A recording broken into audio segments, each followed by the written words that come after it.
श्रीविष्णुपञ्जरस्तोत्रम्। हरिः उवाच प्रवक्ष्याम्यधुना ह्येतद् वैष्णवं पञ्जरं शुभम्। नमो नमस्ते गोविन्द चक्रं गृह्य सुदर्शनम्। प्राच्यां रक्षस्व मा विष्णो त्वामहं शरणं गतः। गदां कौमोदकीं गृह्ण पद्मनाभ नमोऽस्तु ते। यां यां रक्षस्व मा विष्णो त्वामहं शरणं गतः। हलमादाय सौनन्दं नमस्ते पुरुषोत्तम। प्रतीच्यां रक्ष मा विष्णो त्वामहं शरणं गतः।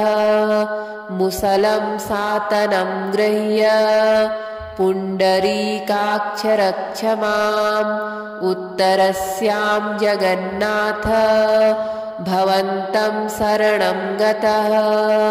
खड्गमादाय चर्मार्थ अस्त्रशस्त्रादिकं हरे। नमस्ते रक्ष रक्षोघ्न ऐशान्यां शरणं गतः। पाञ्चजन्यं महाशङ्ख मनुघोष्यं च पङ्कजं। प्रगृह्य रक्ष मा विष्णो आग्नेय्यां रक्ष सूकर। चन्द्रसूर्यं समागृह्य खड्गं चान्द्रमसं तथा। नैऋत्यां मा च रक्षस्व दिव्यमूर्ते नृकेसरिन्। वैजयन्तीं सम्प्रगृह्य श्रीवत्सं कण्ठभूषणम्।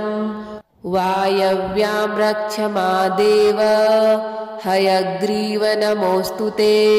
वैनतेयं समारुह्य त्वन्तरिक्षे जनार्दन मा रक्षस्वाजित सदा।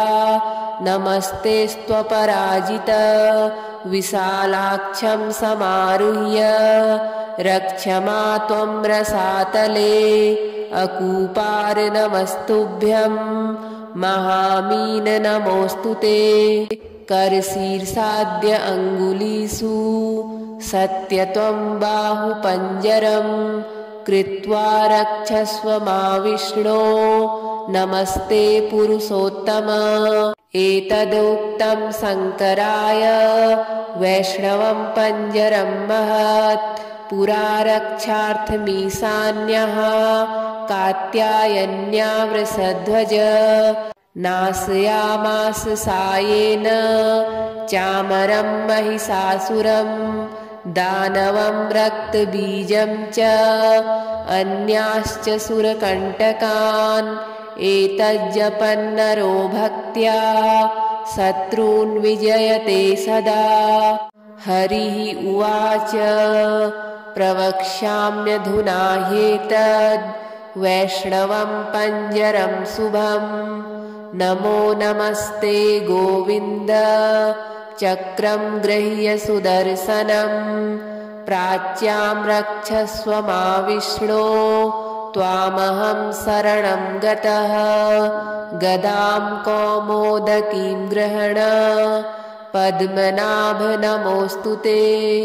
यां यां रक्षस्व मा विष्णो त्वामहं शरणं गतः। हलमादाय सौनन्दं नमस्ते पुरुषोत्तम। प्रतीच्यां रक्ष मा विष्णो त्वामहं शरणं गतः। मुसलं सातनं गृह्य पुण्डरीकाक्ष रक्ष माम्। उत्तरस्यां जगन्नाथ भवन्तं शरणं गतः।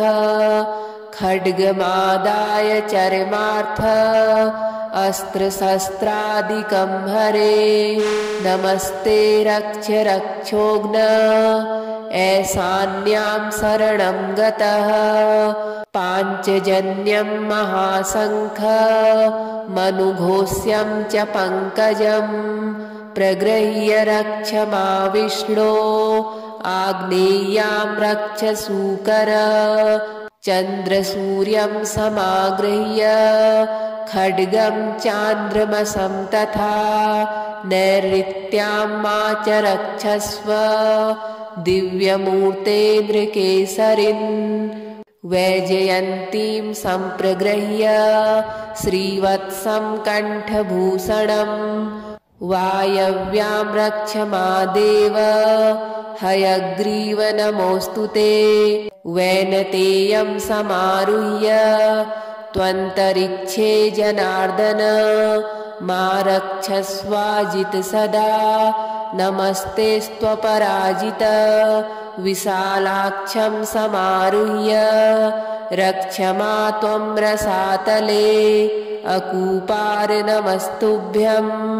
महामीन नमोऽस्तु ते करशीर्षाद्य अङ्गुलीषु सत्यत्वं बाहुपञ्जरं कृत्वा रक्षस्व मा विष्णो नमस्ते पुरुषोत्तम एतदुक्तं शङ्कराय वैष्णवं पञ्जरं महत् पुरा रक्षार्थमीशान्यः कात्यायन्या वृषध्वज नाशयामास सायेन चामरं महिषासुरं दानवं रक्तबीजं च अन्याश्च सुरकण्टकान् एतज्जपन्नरो भक्त्या शत्रून् विजयते सदा हरिः उवाच प्रवक्ष्याम्यधुना ह्येतद् वैष्णवं पञ्जरं शुभं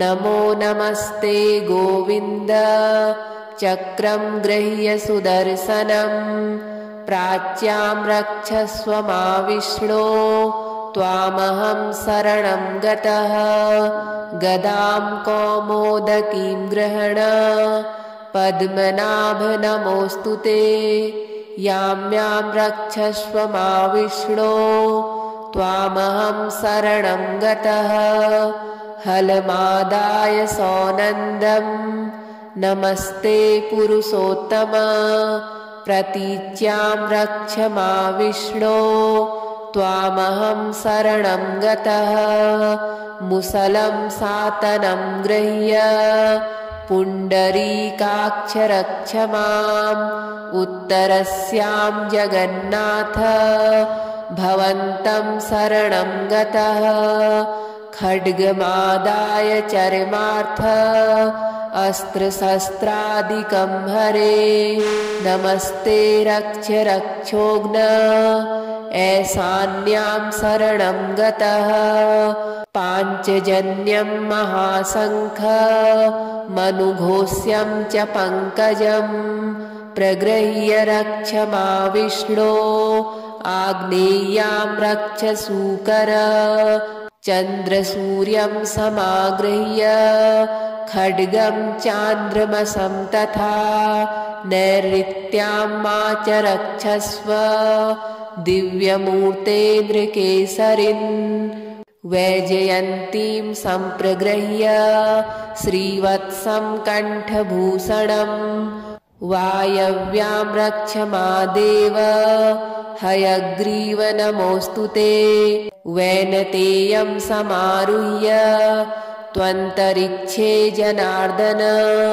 मा रक्षस्वाजित सदा नमस्ते स्वपराजित विशालाक्षं समारुह्य रक्ष मा त्वं रसातले अकूपार नमस्तुभ्यं महामीन नमोऽस्तु ते करशीर्षाद्य अङ्गुलीषु सत्यत्वं बाहुपञ्जरं कृत्वा रक्षस्व मा विष्णो नमस्ते पुरुषोत्तम एतदुक्तं शङ्कराय वैष्णवं पञ्जरं महत् पुरा रक्षार्थमीशान्यः कात्यायन्या वृषध्वज नाशयामास सायेन चामरं महिषासुरं दानवं रक्तबीजं च अन्याश्च सुरकण्टकान्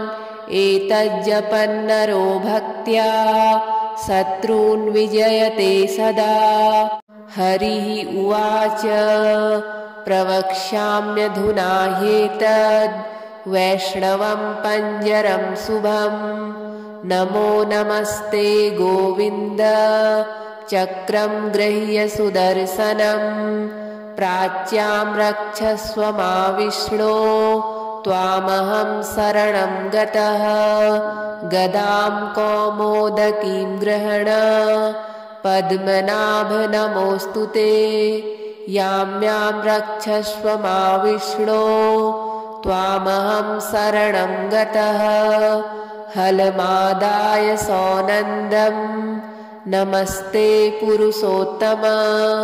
प्रतीच्यां रक्ष मा विष्णो त्वामहं शरणं गतः। मुसलं सातनं गृह्य पुण्डरीकाक्ष रक्ष माम्। उत्तरस्यां जगन्नाथ भवन्तं शरणं गतः। खड्गमादाय चर्मार्थ अस्त्रशस्त्रादिकं हरे। नमस्ते रक्ष रक्षोघ्न ऐशान्यां शरणं गतः। पाञ्चजन्यं महाशङ्ख मनुघोष्यं च पङ्कजं। प्रगृह्य रक्ष मा विष्णो आग्नेयां रक्ष सूकर।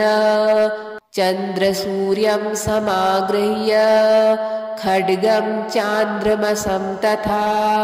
नैऋत्यां मा च रक्षस्व दिव्यमूर्ते नृकेसरिन्। वैजयन्तीं सम्प्रगृह्य श्रीवत्सं कण्ठभूषणं।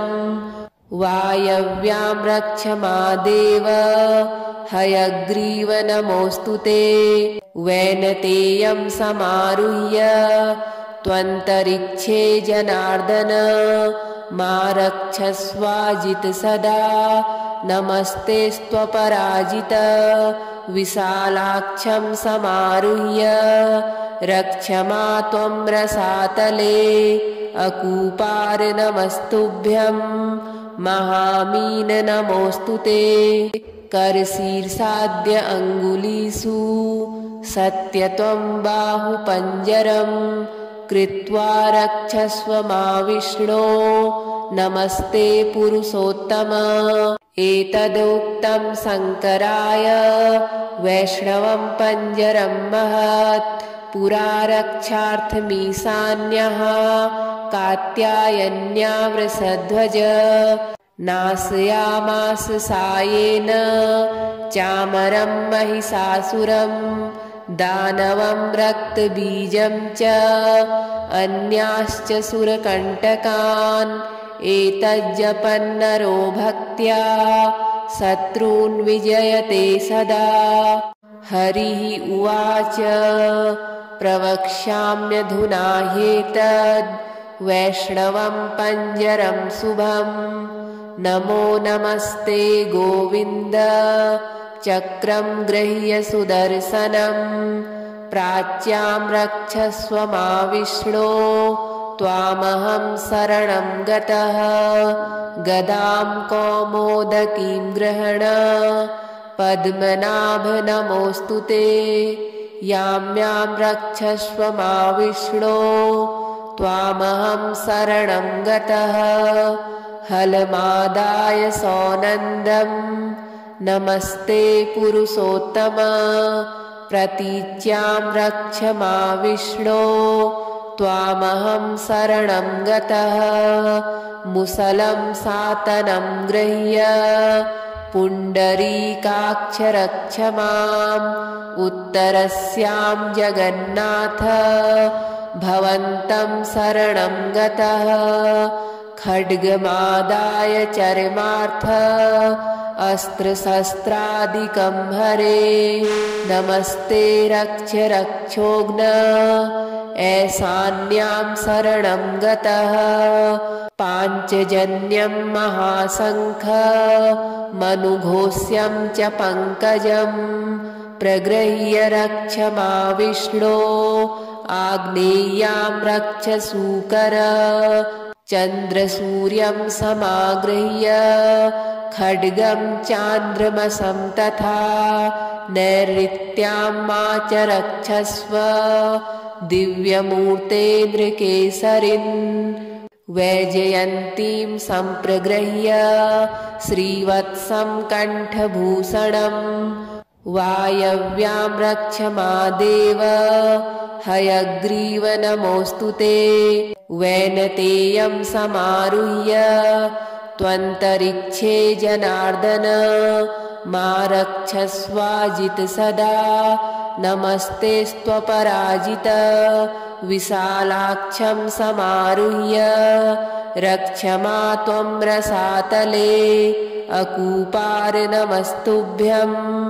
महामीन नमोऽस्तु ते करशीर्षाद्य अङ्गुलीषु सत्यत्वं बाहुपञ्जरं कृत्वा रक्षस्व मा विष्णो नमस्ते पुरुषोत्तम एतदुक्तं शङ्कराय वैष्णवं पञ्जरं महत् पुरा रक्षार्थमीशान्यः कात्यायन्या वृषध्वज नाशयामास सायेन चामरं महिषासुरं दानवं रक्तबीजं च अन्याश्च सुरकण्टकान् एतज्जपन्नरो भक्त्या शत्रून् विजयते सदा हरिः उवाच प्रवक्ष्याम्यधुना ह्येतद् वैष्णवं पञ्जरं शुभं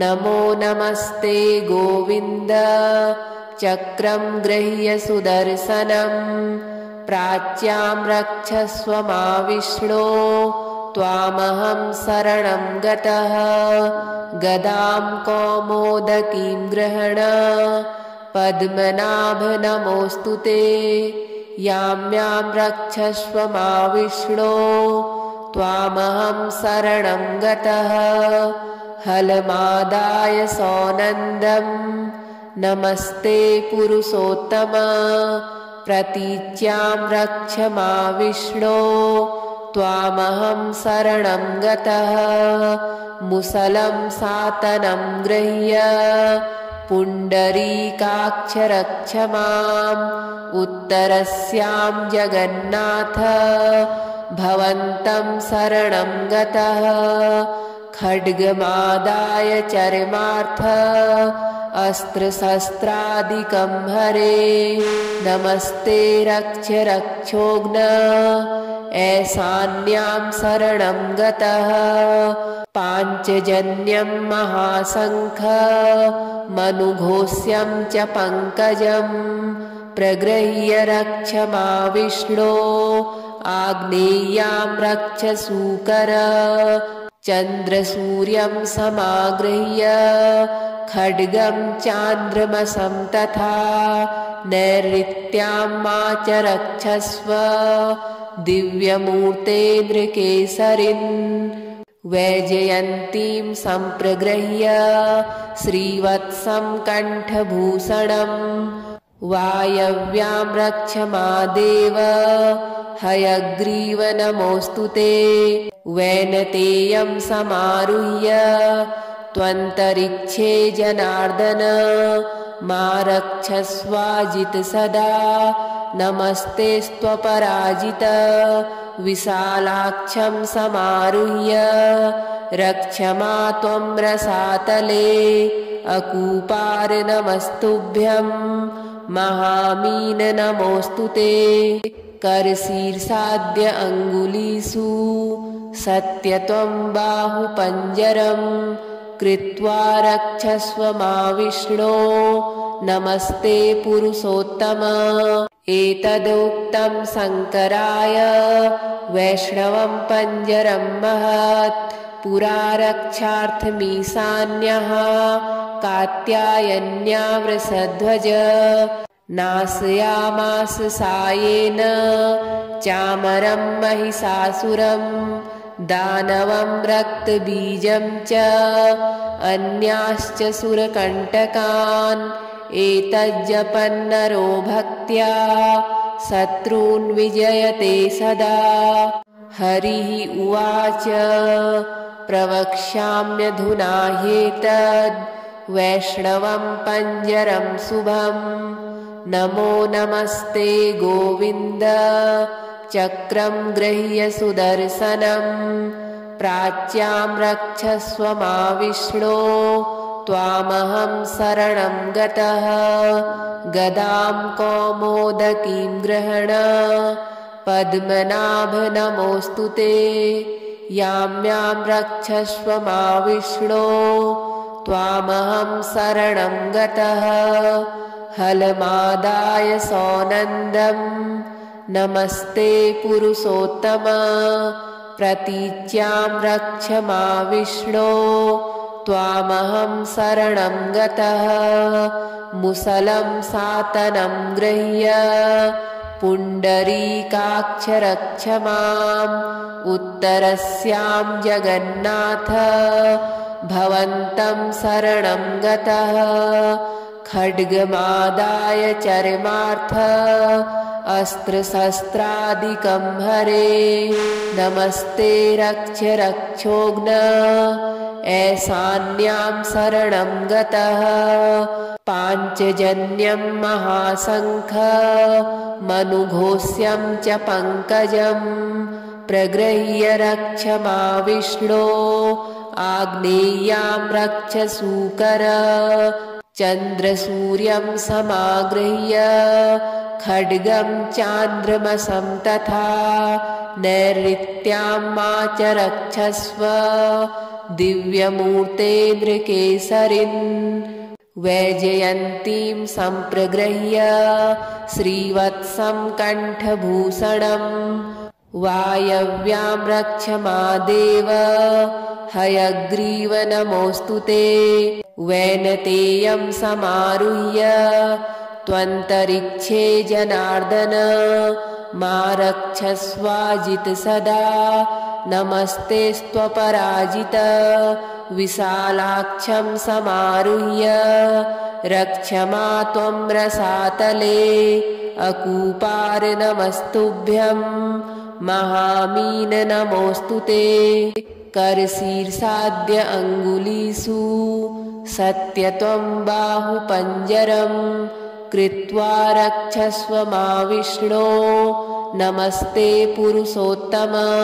एतदुक्तं शङ्कराय वैष्णवं पञ्जरं महत्। पुरा रक्षार्थमीशान्यः कात्यायन्या वृषध्वज।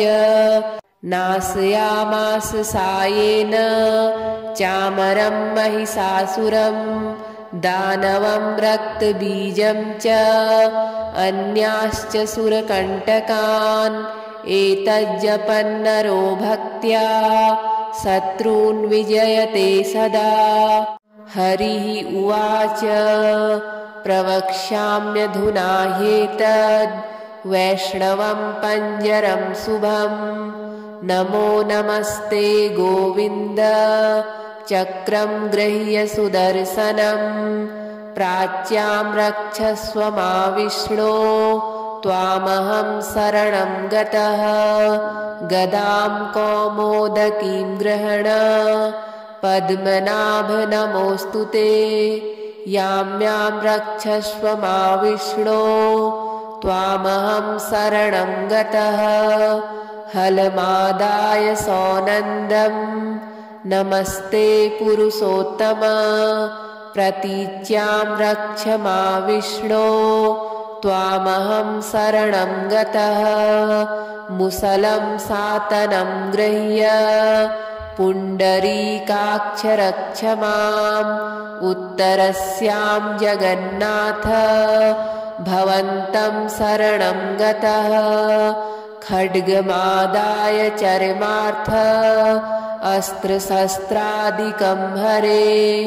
नमस्ते रक्ष रक्षोघ्न ऐसान्यां शरणं गतः पाञ्चजन्यं महाशङ्खमनुघोष्यं च पङ्कजं प्रगृह्य रक्षमाविष्णो आग्नेय्यां रक्ष सूकर चन्द्रसूर्यं समागृह्य खड्गं चान्द्रमसं तथा नैऋत्यां मा च रक्षस्व दिव्यमूर्ते नृकेसरिन् वैजयन्तीं सम्प्रगृह्य श्रीवत्सं कण्ठभूषणं वायव्यां रक्षमादेव हयग्रीव नमोऽस्तु ते वैनतेयं समारुह्य त्वन्तरिक्षे जनार्दन मा रक्षस्वाजित सदा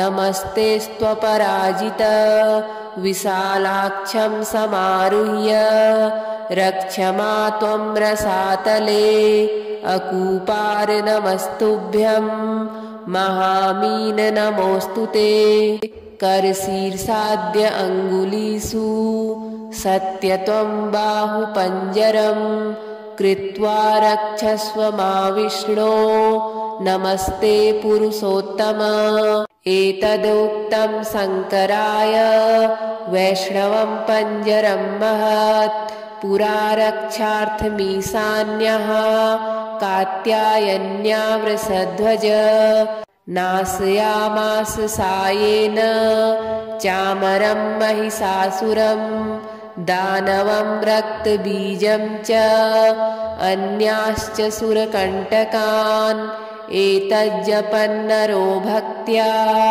शत्रून् विजयते सदा हरिः उवाच प्रवक्ष्याम्यधुना ह्येतद् वैष्णवं पञ्जरं शुभं नमो नमस्ते गोविन्द चक्रं गृह्य सुदर्शनं प्राच्यां रक्षस्व मा विष्णो त्वामहं शरणं गतः गदां कौमोदकीं गृह्ण पद्मनाभ नमोऽस्तु ते याम्यां रक्षस्व मा विष्णो त्वामहं शरणं गतः हलमादाय सौनन्दं नमस्ते पुरुषोत्तम प्रतीच्यां रक्ष मा विष्णो त्वामहं शरणं गतः मुसलं सातनं गृह्य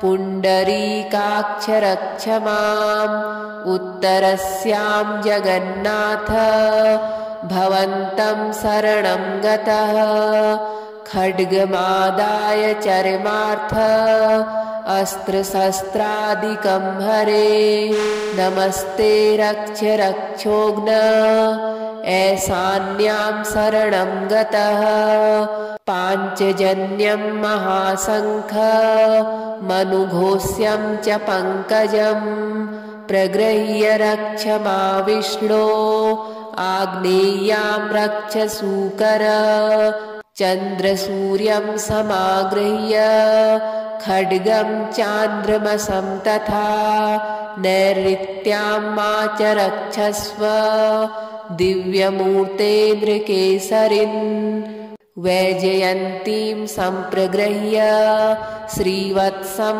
कण्ठभूषणं वायव्यां रक्ष मा देव हयग्रीव नमोऽस्तु ते वैनतेयं समारुह्य त्वन्तरिक्षे जनार्दन मा रक्षस्वाजित सदा नमस्ते स्वपराजित विशालाक्षं समारुह्य रक्ष मा त्वं रसातले अकूपार नमस्तुभ्यं महामीन नमोऽस्तु ते करशीर्षाद्य अङ्गुलीषु सत्यत्वं बाहुपञ्जरं कृत्वा रक्षस्व मा विष्णो नमस्ते पुरुषोत्तम एतदुक्तं शङ्कराय वैष्णवं पञ्जरं महत् पुरा रक्षार्थमीशान्यः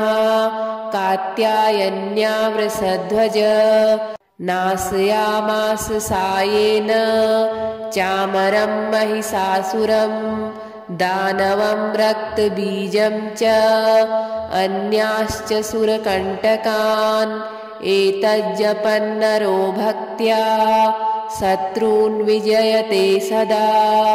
हरिः उवाच प्रवक्ष्याम्यधुना ह्येतद् वैष्णवं पञ्जरं शुभं नमो नमस्ते गोविन्द चक्रं गृह्य सुदर्शनं प्राच्यां रक्षस्व मा विष्णो त्वामहं शरणं गतः गदां कौमोदकीं गृह्ण पद्मनाभ नमोऽस्तु ते यां रक्षस्व मा विष्णो त्वामहं शरणं गतः हलमादाय सौनन्दं नमस्ते पुरुषोत्तम प्रतीच्यां रक्ष मा विष्णो त्वामहं शरणं गतः मुसलं सातनं गृह्य पुण्डरीकाक्ष रक्ष माम्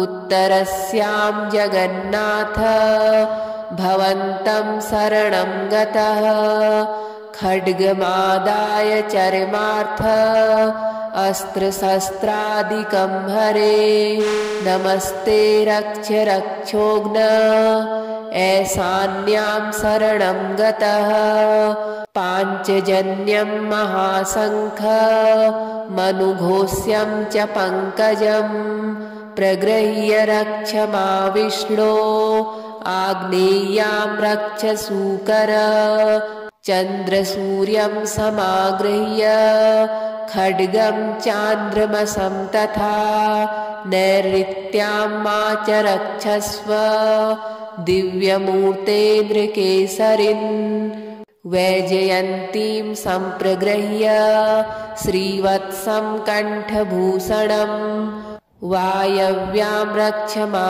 देव हयग्रीव नमोऽस्तु ते वैनतेयं समारुह्य त्वन्तरिक्षे जनार्दन मा रक्षस्वाजित सदा नमस्ते स्वपराजित विशालाक्षं समारुह्य रक्ष मा त्वं रसातले अकूपार नमस्तुभ्यं महामीन नमोऽस्तु ते करशीर्षाद्य अङ्गुलीषु सत्यत्वं बाहुपञ्जरं कृत्वा रक्षस्व मा विष्णो नमस्ते पुरुषोत्तम एतदुक्तं शङ्कराय वैष्णवं पञ्जरं महत् पुरा रक्षार्थमीशान्यः कात्यायन्या वृषध्वज नाशयामास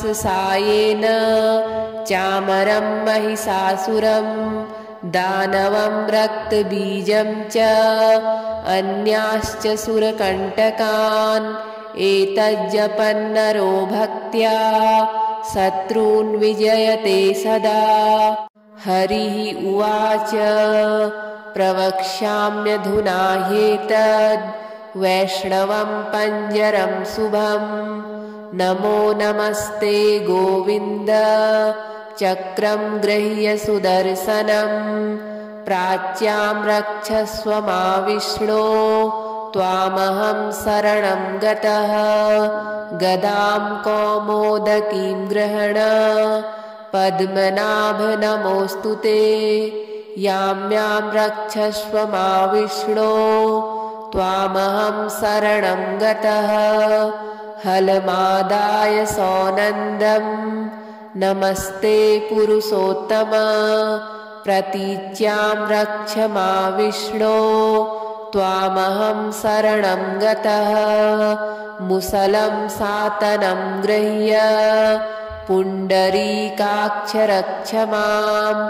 उत्तरस्यां जगन्नाथ भवन्तं शरणं गतः खड्गमादाय चर्मार्थ अस्त्रशस्त्रादिकं हरे नमस्ते रक्ष रक्षोघ्न ऐसान्यां शरणं गतः पाञ्चजन्यं महाशङ्खमनुघोष्यं च पङ्कजं प्रगृह्य रक्षमाविष्णो आग्नेय्यां रक्षसूकर चन्द्रसूर्यं समागृह्य खड्गं चान्द्रमसं तथा नैऋत्यां मा च रक्षस्व दिव्यमूर्ते नृकेसरिन् वैजयन्तीं सम्प्रगृह्य श्रीवत्सं कण्ठभूषणं वायव्यां रक्षमादेव हयग्रीव नमोऽस्तु ते वैनतेयं समारुह्य त्वन्तरिक्षे जनार्दन मा रक्षस्वाजित सदा नमस्तेस्त्वपराजित विशालाक्षं समारुह्य रक्ष मा त्वं रसातले अकूपार नमस्तुभ्यं महामीन नमोऽस्तु ते करशीर्षाद्य अङ्गुलीषु सत्यत्वं बाहुपञ्जरं कृत्वा रक्षस्व मा विष्णो नमस्ते पुरुषोत्तम एतदुक्तं शङ्कराय वैष्णवं पञ्जरं महत् पुरा रक्षार्थमीशान्यः कात्यायन्या वृषध्वज नाशयामास सायेन चामरं महिषासुरं दानवं रक्तबीजं च अन्याश्च सुरकण्टकान् एतज्जपन्नरो भक्त्या शत्रून् विजयते सदा।